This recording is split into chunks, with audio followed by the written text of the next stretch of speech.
안녕하세요. 광교고입니다. 고덕강일 어반브릿지 청약 전략에 대해서 말씀드리겠습니다. 세대수가 많지 않습니다. 전체 593세대고요. 수도권에서 다 청약 가능합니다. 그래서 이제 경쟁률이 굉장히 치열할 거고요. 특히 이제 인천이나 경기도 거주자가 서울에 청약할 수 있는 경우는 극히 드뭅니다. 여기는 이제 공공택지이기 때문에 가능하고, 민간 택지, 예를 들어 이제 둔촌 주공이나 한남 3구역 같은 경우는 1순위 당해 서울시 2년 이상 거주자에서 미달이 돼야 청약이 가능합니다. 그래서 사실은 경기도나 인천시 거주자가 서울에 청약할 수 있는 거의 마지막입니다. 민간 택지 분양은 사실 인천이나 경기도에서는 청약 자체가 이제 불가능한 그런 상황입니다. 특공이 204세대고요. 일반이 389세대입니다. 84가 이제 215세대인데 100% 가점제입니다. 그래서 이제 가점이 높으신 분들만 청약해야 되고요. 예를 들어 65점 이하는 여기 넣으실 필요 없습니다. 오히려 65점 이하라면은 100일 추첨제로 가셔야 됩니다. 여기서 이렇게 당첨될 가능성은 거의 없습니다. 일단 제가 이제 평형을 분석해 본 바로는 A, B, D, E, G가 좋은 것 같습니다. 그래서 이쪽은 경쟁이 더 치열할 거고요. 커트라인은 뭐 뚜껑 열어봐야 알지만 제 생각엔 한 72점 내외가 될 것 같습니다. 그래서 60점대도 떨어질 겁니다. 그 다음에 이제 C, I, K, L, M 이런 평형이 조금 인기는 낮을 겁니다. 하지만 커트라인이 크게 차이가 날 것 같지는 않고요. 한 69점 내외면 당첨되지 않을까, 제 생각입니다. 그래서 제 예상이기 때문에 뭐 틀릴 수도 있습니다. 그래서 이제 뭐 하여튼 67점, 8점 뭐 이 정도는 그래도 잘 넣으면 뭐 가능성도 있지만 65점 이하는 차라리 이 100일 가점제, 아니 100일 추첨제를 넣는 게 좋습니다. 그러니까 가점제로는 이제 승산이 없기 때문에 100일로 가서 추첨제를 노리시는 게 그래도 낫습니다. 물론 여기서도 이제 일단 가점자한테 기회를 주죠. 그리고 이제 여기서 떨어지면 이제 추첨제로 가는 겁니다. 100일은 이제 174세대인데 100일은 뭐 그 특공은 없습니다. 9억 초과고, 그래서 그 A, D가 일단 그 평형이 좋고요. 커트라인은 뭐 한 72점 내외가 되지 않을까 그렇게 예상이 됩니다. 그다음에 이제 B, C, E는 이제 69점 내외가 되지 않을까 그렇게 봅니다. 그리고 이제 복층이 여러 개가 있는데 그 84제곱미터는 복층으로 지으면 집이 상당히 좁아 보입니다.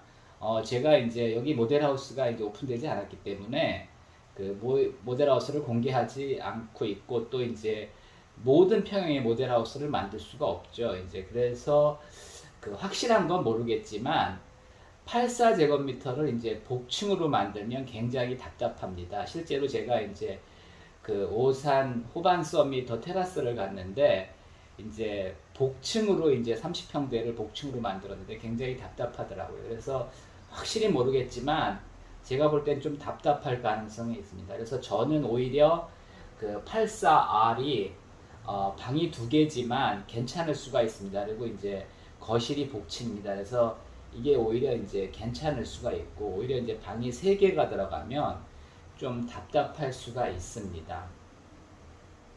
그 다음에 이제 100일 중에는 F가 그래도 F만 이제 복층이 있죠. 근데 이제 F가 동향 고층입니다. 그래서 괜찮은 것 같습니다. 그래서 이제 다른 복층들도 있지만 사실은 이게 이제 모델하우스를 확인할 수가 없기 때문에 그 뭐 구조들은 뭐 괜찮은 것도 있는데, 하여튼 이게 그 84제곱미터를 복층으로 만들면 좀 답답할 수 있다는 거를 생각하시고 청약하시기 바랍니다. 뭐 괜찮은 것도 있지만 이게 이제 굉장히 취향에 따라 다르기 때문에 뭐 이거를 제가 어떤 게 더 좋다고 이제 말씀드리는 것보다는 여러분이 이제 판단하시는 게 더 좋을 것 같습니다.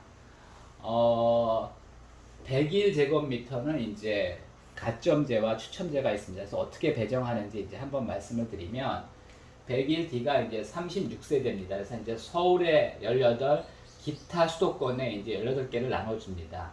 그리고 이제 50% 가점제, 50% 추첨제죠. 그래서 이제 가점제가 9세대, 추첨제가 9세대가 됩니다. 그리고 이제 추첨제는 무주택자에게 우선적으로 7세대를 분양을 하고요.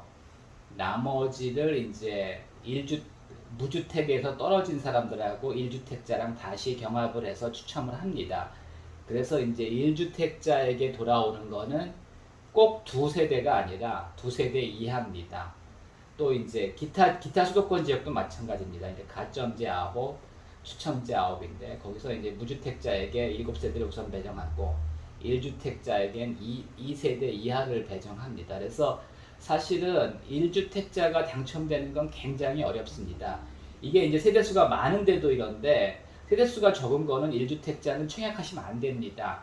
그 이론적으로는 뭐 한 세대도 이제 안 나오는 경우가 많습니다. 특히 이제 이게 그 16세대가 안 되는 경우요. 16세대가 안 되는 경우에 이게 이제 4세대가 되는 거죠. 그리고 여기가 이제 3, 여기 1이 안 되는 거죠. 이게 이제 반올림을 무주택자에게 유리하게 또 이제 서울시 거주자에게 유리하게 이제 반올림을 합니다. 그래서 16세대가 안 되면은 그 1주택자는 하나도 안 들어옵니다. 그러니까 여러분들이 1주택자는 무조건 일반 분양이 16세대 이상인 데만 넣어야 됩니다. 그렇지 않으면 그 확률 자체가 없습니다. 요거 꼭 그 계산해 보시고 넣으시기 바랍니다. 그 다음에 당첨도 중요하지만 요즘 뭐 그런 분들도 많습니다. 의외로 당첨이 됐는데 요즘 이제 그 주택 취득자금 조달 계획서 같은 것도 이제 제출하고 실제로 이제 여러 가지 제약이 많기 때문에 특히 이제 대출이 제약이 많기 때문에 계약금 정도는 여러분들이 이제 확실히 준비하셔야 되고요. 그 다음에 이제 계약금도 이제 대출 받으시려고 그러는데 사실은 뭐 대출 받을 수는 있지만은 이제 나중에 크게 곤란할 가능성이 높습니다. 그리고 이제 30세 이하가 당첨되면은 뭐 부모님이 이제 충분히 증여를 해주시면 문제가 없는데 이제 증여세 신고를 안 할 경우에는 나중에 무죄될 가능성이 굉장히 높습니다. 그래서 30세 이사가 청약을 할 때는 어느 정도 이제 증여를 하는 걸 기준으로 이제 준비하시는 게 좋습니다. 계약금 20%고요. 중도금은 60%인데 9억 이하만 대출이 가능합니다. 이제 9억 초과니까 100일은 그 중도금 대출이 안 되는 거죠.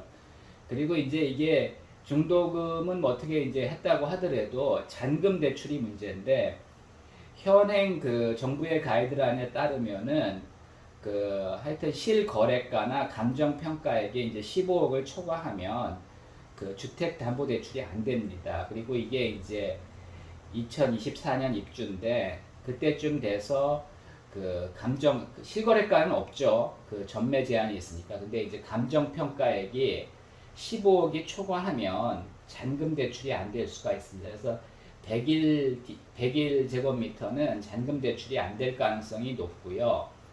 84도 이제 경우에 따라서는 잔금 대출이 안 되기 때문에 여러분들이 이제 준비를 철저히 하시고 청약을 하시는 게 좋습니다.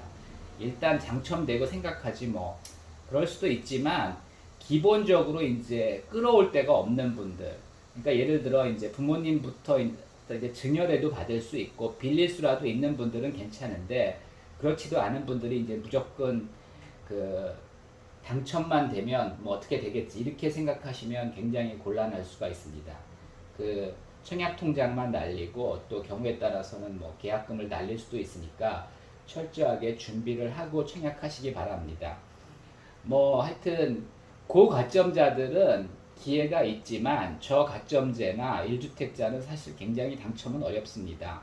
하지만 뭐 특히 이제 경기도나 인천시 거주자는 앞으로 서울 청약이 거의 불가능합니다. 그래서 이번에 자격 되시는 분들은 꼭 청약하시기 바랍니다. 이상입니다.